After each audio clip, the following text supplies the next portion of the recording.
muito gratificante estar aqui novamente nessa casa, né? Que eu sempre digo, é uma casa que está contribuindo muito para a expansão do movimento espírita e principalmente a expansão do Evangelho de Cristo, que é acima de tudo. Não é apenas as casas espíritas que fazem a divulgação do Evangelho de Cristo, né? Todas as nossas casas deveriam ser irmãs, né? No pensamento de Jesus não criou uma religião. A religião de amor e de caridade é de Cristo. E é por isso que a gente vem falar hoje.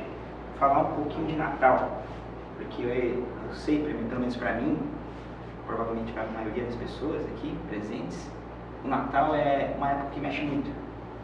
É uma época de renovação, é uma época de preparo que antecede um novo ano, um novo ciclo.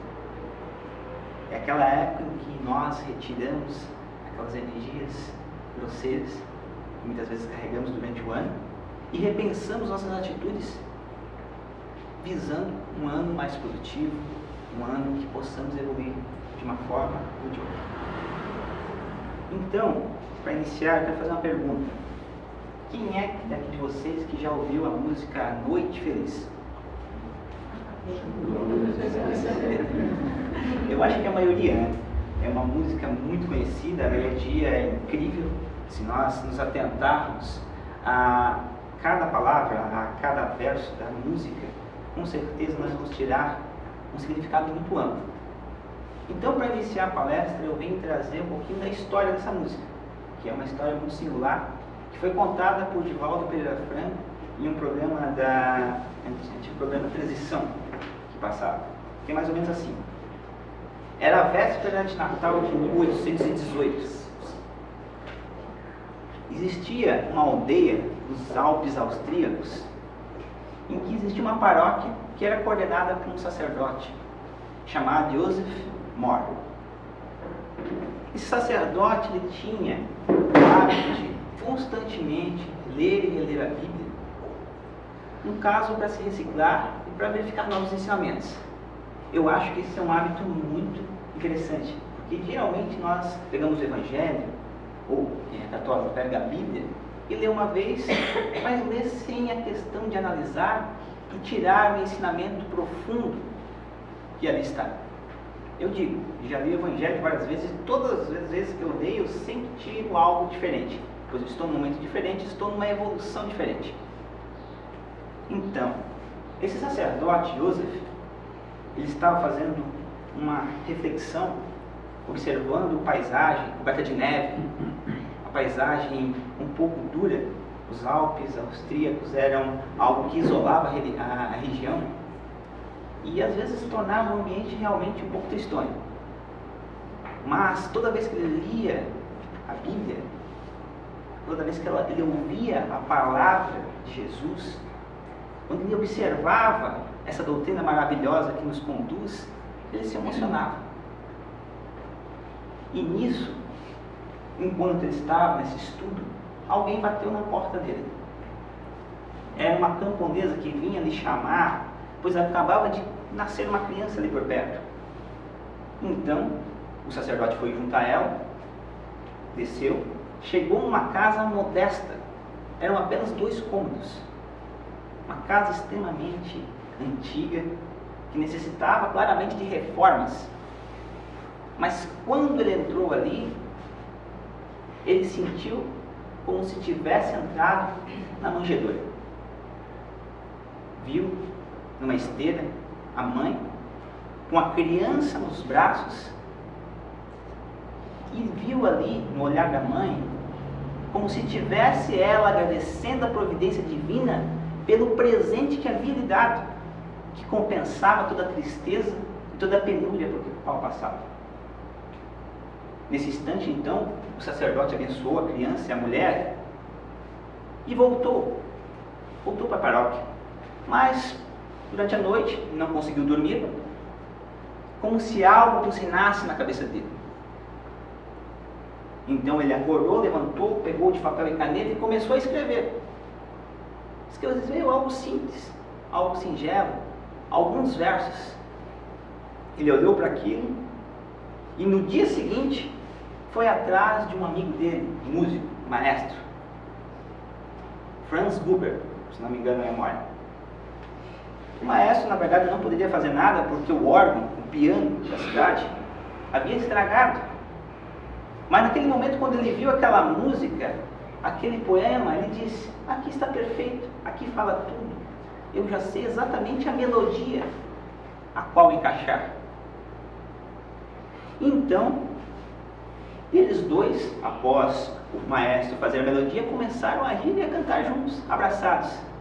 E nisso, algumas crianças, sempre crianças, com a inocência, com a pureza do coração, ouviram aquela música e pensaram: que música mais maravilhosa.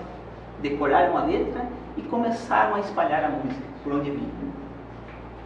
Nisso, uma pessoa que era responsável pelo conserto dos órgãos veio consertar, que estava estragado, ouviu aquela música e se deslumbrou.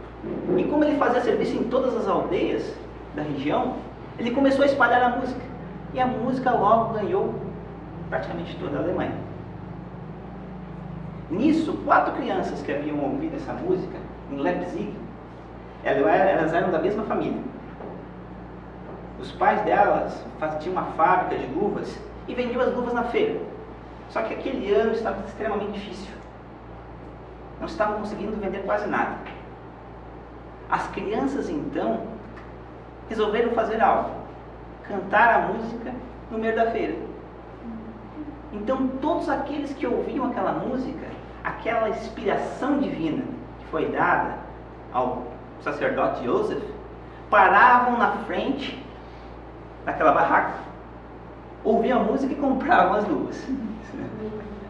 Nisso, um representante da realeza alemã, que naquela época eram vários principados, não era apenas um reino, ouviu aquelas crianças e solicitou que elas o acompanhassem. E as levou a um grande teatro. As crianças sentaram na primeira fila e durante o espetáculo o maestro apontou para elas e disse: venham para o palco. As crianças estavam assustadas, constrangidas, e quando chegaram ao palco, o maestro gentil lhes disse: cantem. Naquele momento, as crianças sentiram algo profundo dentro do seu peito e imaginaram que não estavam naquele teatro com aquelas pessoas tão sofisticadas. Imaginaram como se estivessem na simplicidade, na humildade da feira, e começaram a cantar de coração, com a pureza que somente as crianças sabem cantar. Quando acabaram, a plateia foi abaixo, palmas de pé, e a melodia então correu o mundo. Tanto que, anos mais tarde, na Primeira Guerra Mundial, a Grande Guerra, considerada a mais sanguinária de todos os tempos, a Segunda Guerra Mundial foi a que teve mais mortos, mas a Primeira Guerra Mundial era cruel, pela questão das trincheiras, em que havia um sofrimento atroz de quem havia participado delas. Houve um momento de trégua, houve um momento de paz, era a véspera de Natal. Os soldados encostaram as baionetas perto aos fuzis e, de repente, do campo francês, uma voz francesa começou a cantar Noite Feliz. Quase no mesmo instante, do lado alemão, no idioma alemão, um soldado cantava a mesma música.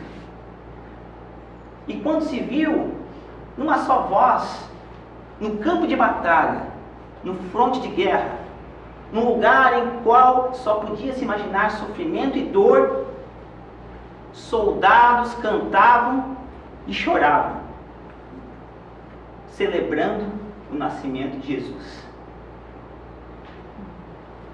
Mais tarde, na Segunda Guerra Mundial, quando o nazismo já dominava a Europa Central, um comandante das terríveis tropas SS, as tropas mais cruéis que o nazismo detinha, foi até um orfanato. Olhando as crianças, ele falou em alta voz: quem de vocês sabe cantar Noite Feliz? Duas crianças inocentes levantaram a mão, mas logo depois abaixaram. Por quê?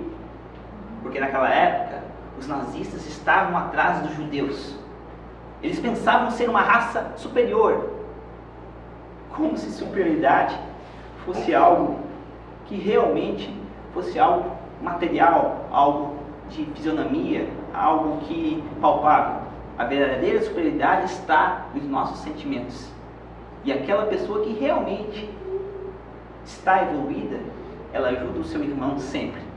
Mas naquela época, os nazistas se achavam superiores aos judeus e estavam prontos a exterminá-los. E aquelas duas crianças, depois de levantarem a mão inocentemente, lembraram que eram judias e que estavam ali escondidas. O coronel, o capitão das tropas SS, as chamou à frente e pediu para que elas cantassem Noite Feliz, Noite Santa. E elas começaram a cantar com aquela inocência, com aquela pureza, aquela voz sutil. E quando elas terminaram, o duro coronel, entre lágrimas, as abraçou e as beijou, sendo essa uma das cenas mais impressionantes. Um nazista abraçando e beijando crianças judias, mostrando que o amor de Deus, o amor de Jesus, supera qualquer coisa. Então, meus irmãos, qual o sentido psicológico da vida? Por que eu falo isso agora, quando eu falo de Natal? Porque Natal não são apenas presentes. Muitas pessoas ficam mais preocupadas com o presente, mais preocupadas com as festas, mais preocupadas com o que vão fazer materialmente falando, do que realmente a reflexão do que é esse momento. Esse é um momento único. Não deveria ser. Na verdade, Natal deveria ser todos os dias. Porque Natal é o quê? A reflexão do significado da vida de Deus, da vinda do Mestre, de Jesus, nosso irmão, para nos auxiliar a nos melhorar como pessoas, como seres humanos.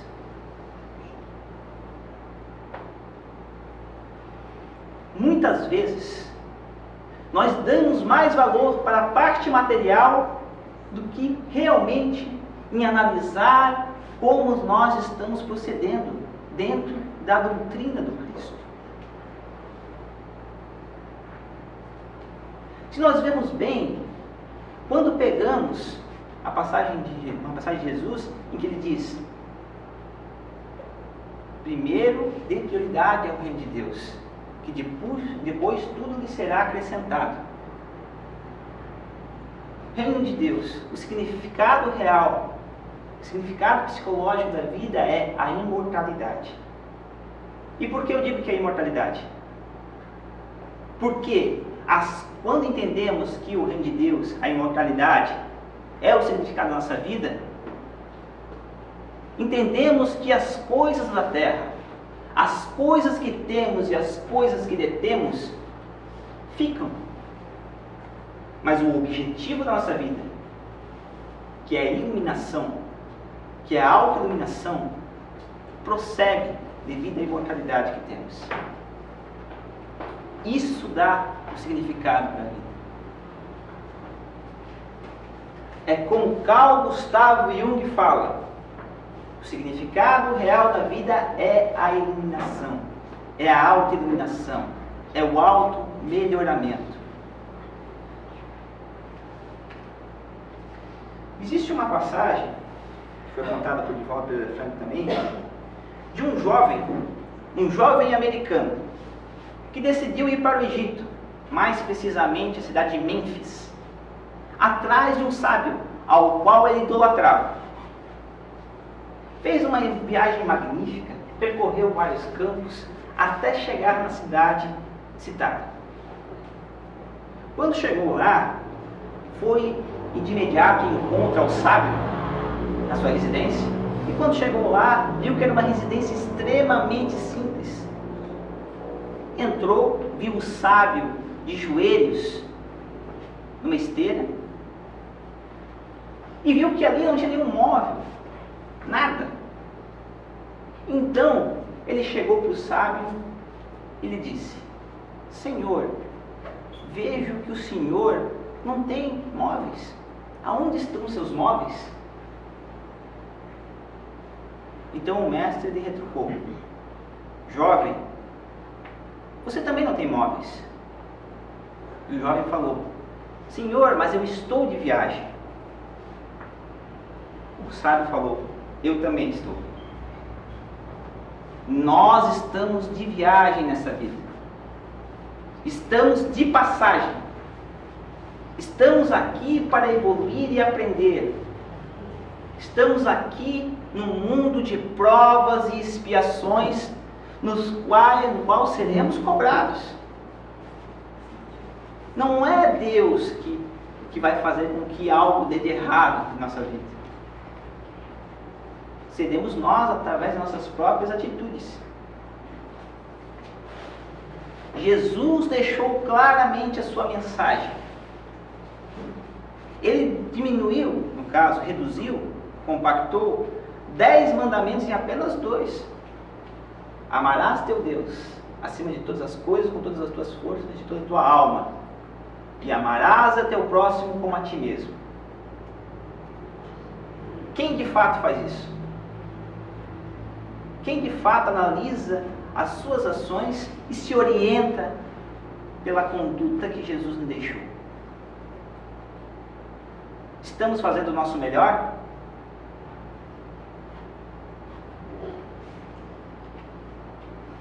Qual a nossa meta nessa vida? O que estamos buscando? Será que a nossa meta é ter uma casa? Muitas pessoas colocam como meta, o significado da vida, ter uma casa. Mas isso daqui a pouco a gente consegue. E daqui a pouco a gente não quer só a casa, a gente quer também uma piscina. E daqui a pouco a gente não quer somente a piscina, quer trocar de carro. Daqui a pouco a gente quer uma casa na praia, quer morar na praia. E daqui vai outros objetivos, e isso nos cansa. Por quê? Porque a cada objetivo alcançado a gente coloca outro. Porque a gente não se satisfaz. Porque nós não encontramos o significado. Estamos vazios. Então a minha meta é ter uma carreira. Começa a estudar. Eu vou ser, primeiro vou fazer minha faculdade. Depois faço minha pós-graduação. Depois meu mestrado. Chego no doutorado. Pós-doutorado. Mas e depois? Como é? Já chegou ao limite. Não tem mais onde chegar. Então daí a gente começa a esperar pela aposentadoria. É verdade? Aqui está difícil agora ultimamente, mas a gente começa a esperar a aposentadoria. Quando eu me aposentar, daqui o dia que eu me aposentar, e se eu morrer antes da aposentadoria? Qual foi o significado e o sentido da minha vida? Será que isso realmente é o mais importante? Não desmerecendo de qualquer maneira, de maneira nenhuma, desmerecendo. A gente precisa buscar o pão de cada dia, a gente precisa se aperfeiçoar, com certeza. Cuidar do corpo e da alma, já dizia. Os evangelhos com o Espiritismo diz que nós precisamos cuidar do corpo para que o Espírito desempenhe sua missão aqui nesse mundo. Mas, claro, meritório, importante nós buscarmos o que precisamos na Terra, mas o mais importante, o significado real, é o que? A nossa iluminação, o nosso aperfeiçoamento, a nossa evolução moral. Isso é o que ninguém tira da gente. Isso é o que nos será cobrado lá na frente. Porque quando príncipes tiverem ido para o outro lado, quando pessoas extremamente ricas tiverem ido para o outro lado, para o mundo espiritual, não serão avaliados seus bens materiais. Não lhe serão pedidos a conta bancária, nem o extrato bancário. Lhe serão cobrados o que você fez de bom no mundo. O que você fez de diferença na vida do teu irmão? O que você melhorou dentro de ti? Quais as paixões que tu conseguiu vencer? Quais os talentos que você aproveitou? Você menosprezou os talentos que te dei? Perguntará a Deus. Volta. Volta e faz melhor. Porque tu é o meu filho amado. Eu não admito que você não seja cada vez melhor.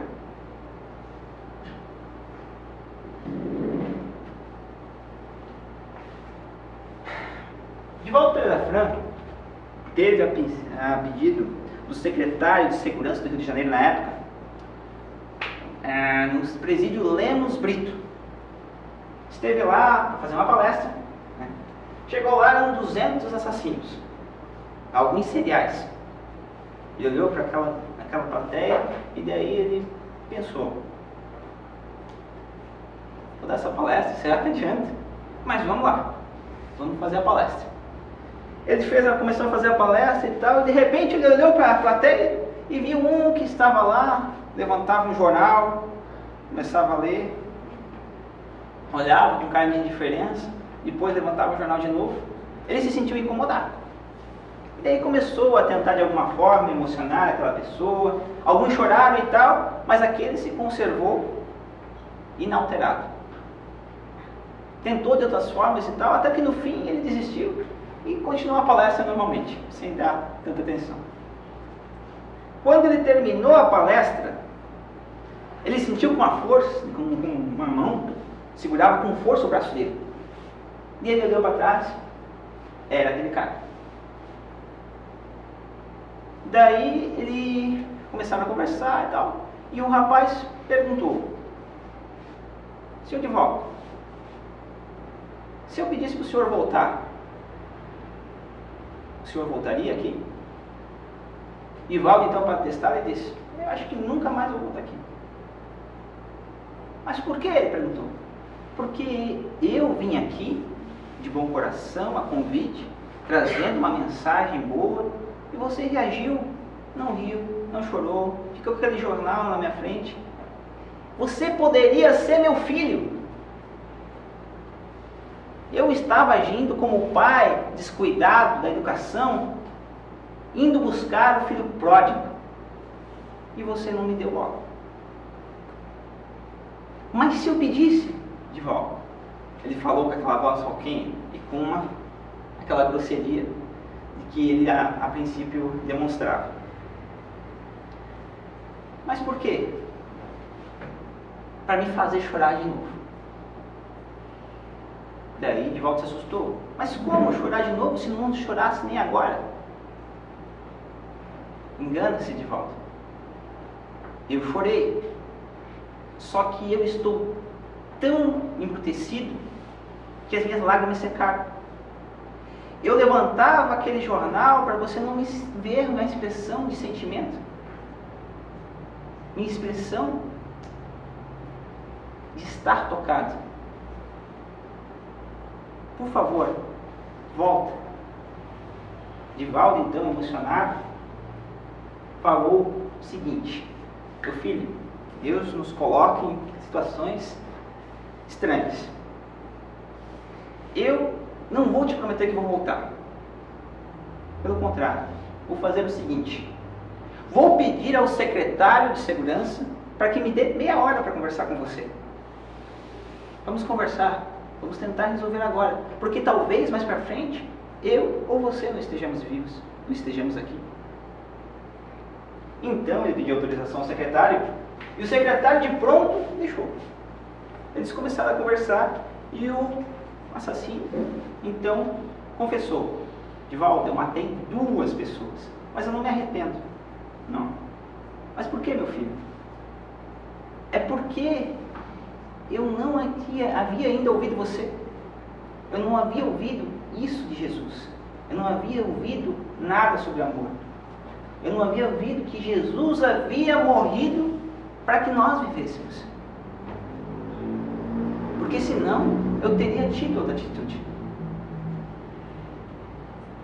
E daí ele falou, diante de Divaldo, emocionado, ele falou: por favor, Divaldo, me fale de Jesus. Divaldo, então, naquele momento, resolveu falar de Jesus. Mas ele não quis falar de Jesus crucificado no Calvário. Não. Ele quis falar de Jesus, o homem generoso. Aquele que falava para os humildes, para os simples.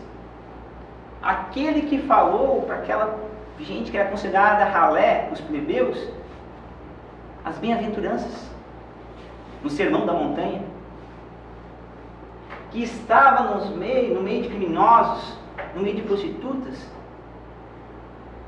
no meio de pessoas de má fé, e falava de amor, de caridade, de paz. E quando os fariseus, que se achavam superiores porque sabiam as leis, mas que não praticavam, vinham lhe recriminar, ele dizia: mas por quê? Eu vim pelos doentes. Os sãos não precisam de mim. Os sãos já têm o caminho. Oriente-se por ele. Eu venho pelos doentes e é por eles que eu trabalho. É mais meritório um pecador conseguir entrar no céu do que o justo, porque o justo já tem o caminho. Ele só não vai se não quiser. Então aqueles que são perdidos, aqueles que são as ovelhas perdidas, são aquelas que precisamos resgatar. São aquelas que precisam mais da nossa palavra. Então, ele falou durante um bom tempo com o criminoso, assassino, e ao final da palestra, da conversa, esse homem, ele falou para Divaldo: Divaldo, hoje é dia 30 de junho, é o meu Natal. Jesus acaba de nascer em mim.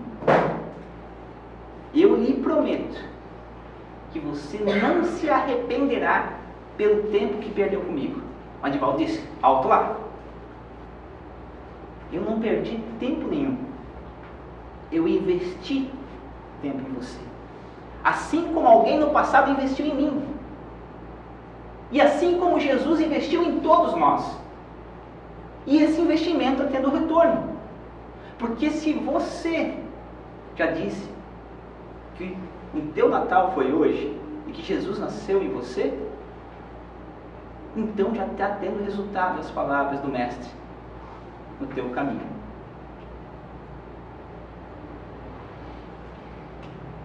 Aquele dia em diante, aquele criminoso se tornou aquele que tinha um comportamento mais tranquilo do presídio. Ele saiu, se tornou advogado, advogava para os delinquentes, e toda vez que um delinquente, de alguma forma, conseguia o perdão, conseguia ser absolvido, ele dizia: ouça bem, a partir de hoje, esse é o seu Natal. A partir de hoje, Jesus nasceu dentro de você. E é por ele, pela doutrina que ele professou, que você deve trilhar o teu caminho. Fazem mais de 2000 anos que o Mestre veio. E a vida dele é o exemplo maior. Existe uma palavra de Jesus, uma passagem que ele fala: eu sou o caminho, a verdade e a vida. Numa alusão, o que seria o caminho? O caminho seria a manjedoura, onde ele nasceu. Ele chegou pela manjedoura, mostrando que para mudar o mundo não precisa ser poderoso materialmente falando. Não precisa conter castelos ou tesouros, não precisa de agressividade. Não. Ele ensinou a palavra de humildade naquele momento. Ele ensinou que do lugar onde menos se espera pode surgir a maior esperança. Num tempo em que Roma dominava pela força os hebreus, em que Herodes, rei de Israel, um tirano perverso, que havia matado a mulher e os filhos, que havia sido responsável pela chamada matança dos inocentes, no qual ele havia assassinado várias crianças para evitar que Jesus cumprisse sua missão, onde havia um sentimento de traição, de ódio, de cobiça, das piores paixões mundanas. Ele nasceu como esperança. Ele nasceu no meio da manjedoura. Nem os próprios hebreus, uma boa parte dos hebreus, a maioria dos hebreus, acreditavam que aquele era o Consolador e o Salvador deles. Pois é que eles acreditavam que a consolação viria pela espada, pela dominância, pela conquista. Mas não pensavam que essa conquista seria a conquista do coração humano. Seria a conquista dos valores espirituais divinos. Então o caminho já se iniciou no dia em que ele nasceu na manjedoura. Não somos superiores a ninguém, nem espíritas, nem católicos, nem evangélicos. Somos todos irmãos e devemos caminhar em humildade, em caridade, em fraternidade. Esse é o caminho que Jesus ensinou quando ele nasceu. A verdade é a exemplificação. Jesus não deixou nada escrito. Não deixou. Ele não constituiu religião. Não. Ele deixou sua palavra. Ele exemplificou. Ele teve atitude, e aqueles que viram tocados e verificando que era verídico o que ele fazia, que era de coração, sentindo a fé, compreendendo a fé e aprendendo a praticá-la, viram a verdadeira verdade. Qual a melhor forma de mostrar o verdadeiro caminho para as pessoas? Através do exemplo. Porque os oradores podem ser muito bons. Você pode ver vários oradores espíritas bons, vários oradores católicos bons. Mas muitas vezes, eles são como na parábola da figueira que secou, no qual Jesus foi até a figueira, no meio do caminho, pois estava com fome, e quando chegou lá não tinha frutos. Então ele falou: de ti não coma fruto algum. Isso os discípulos dele ouviram. E no outro dia, quando passaram pelaquela figueira, viram que secara até a raiz. E daí Pedro perguntou, afirmou no caso: olha, mestre, a figueira que tu amaldiçoaste. Então Jesus, tomando a palavra, disse: todo aquele que não for útil será como uma figueira que secou. Não adianta ter belas palavras na boca, não adianta saber tudo sobre a doutrina, se não tivermos a exemplificação. Pois a exemplificação, a atitude, é a verdade. E por último, a vida. E a vida está exemplificada no Calvário. Mas por que o Calvário? Parece que o Calvário é essa dor? Não. Jesus demonstrou a maior prova de força em todo o percurso, desde quando foi açoitado até ser crucificado. E por que o Calvário é a vida? Porque a nossa vida muitas vezes parece um Calvário para nós.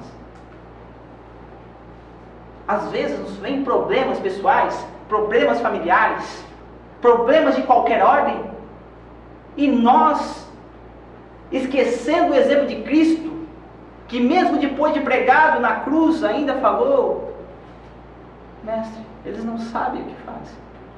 perdoando a todos nós. Ele estendeu o amor dele a todos nós. Ele compreendeu tudo o que ele passou. E nós, muitas vezes com pequenos problemas, coisas tão pequenas, porque não vemos o nosso próximo, que muitas vezes está muito pior do que a gente, porque somos egoístas. Todos nós estamos evoluindo. Sempre devemos pensar que estamos evoluindo, mas ainda precisamos estar ainda mais ligados, porque a vida é como o Calvário. Mas o Calvário não é dor. É dor nos olhos daqueles que ainda não compreenderam o seu verdadeiro significado. O Calvário é enfrentar com dignidade as dificuldades desse mundo de provas e expiações no qual merecemos estar. Por último, irmãos, qual o presente que daremos a Jesus? Pensamos nos presentes materiais, para a família, para os familiares, para os amigos. Mas eu pergunto, quando vocês vão numa festa de aniversário, vocês esquecem do aniversariante?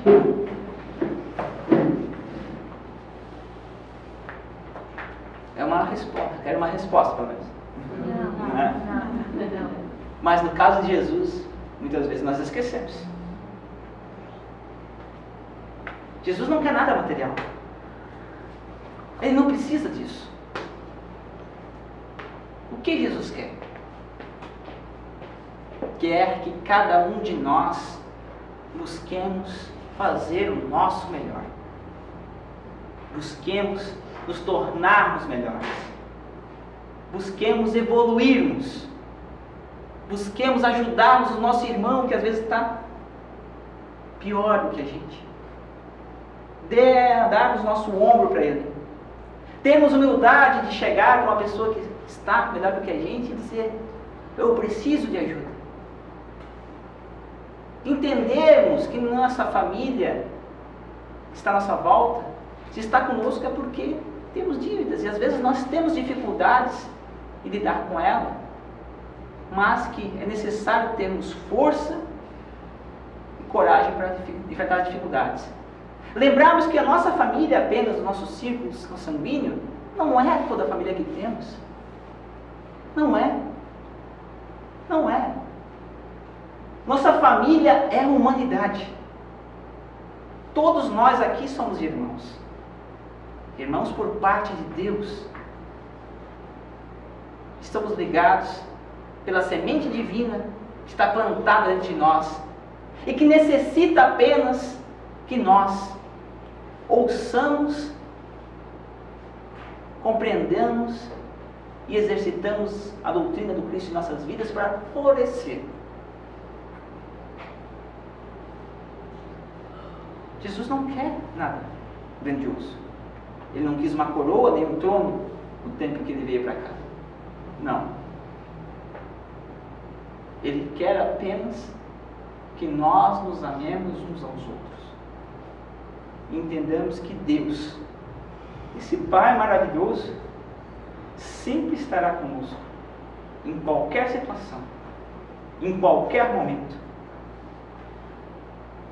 E mesmo naqueles momentos em que talvez a gente pense que Ele não está conosco, Ele está, esperando que nós compreendamos a nossa caminhada nesse mundo. Meus irmãos, peço que todos fechem os olhos.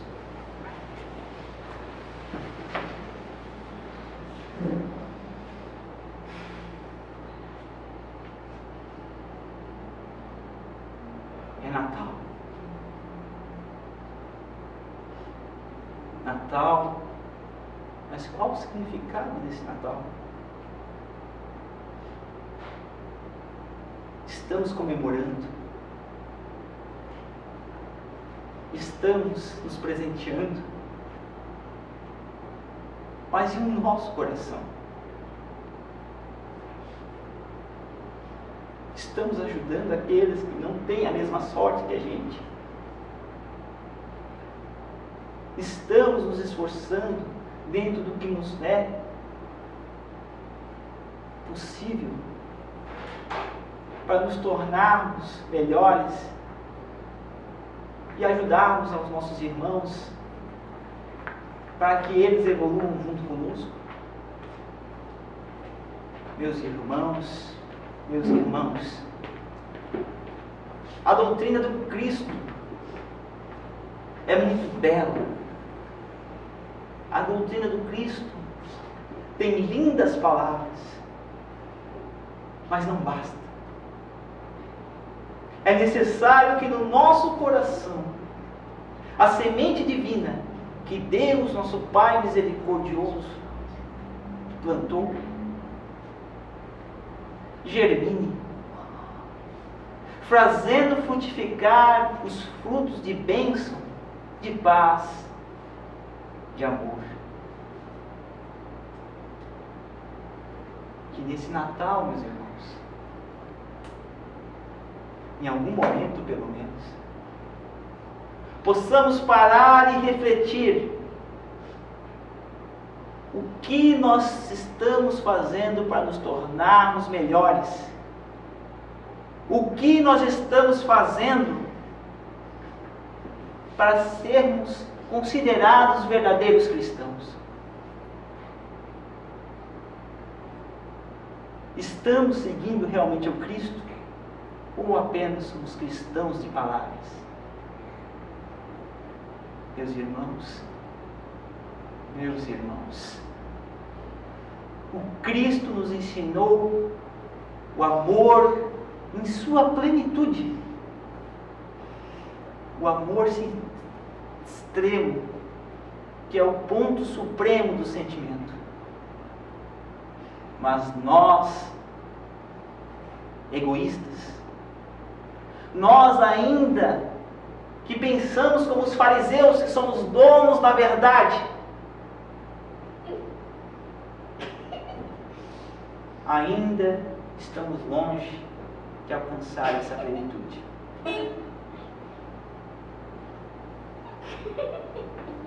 Irmãos, que nesse Natal, dentro do coração de cada um de vocês possam levar para suas famílias a verdadeira mensagem do Cristo e lembrar que para realmente alcançarmos o verdadeiro sentido da nossa vida, para realmente estarmos dentro do Natal, é necessário que pratiquemos a doutrina do Cristo. Mas não apenas no Natal. Todos os dias, a cada instante, todo momento, Jesus deve nascer e renascer dentro de nós, para que possamos um dia, no futuro, olhar para o céu e enxergarmos a felicidade que Ele tanto nos falava. Feliz Natal, que possamos voltar para nossas casas com a proteção do Divino Mestre. Assim seja.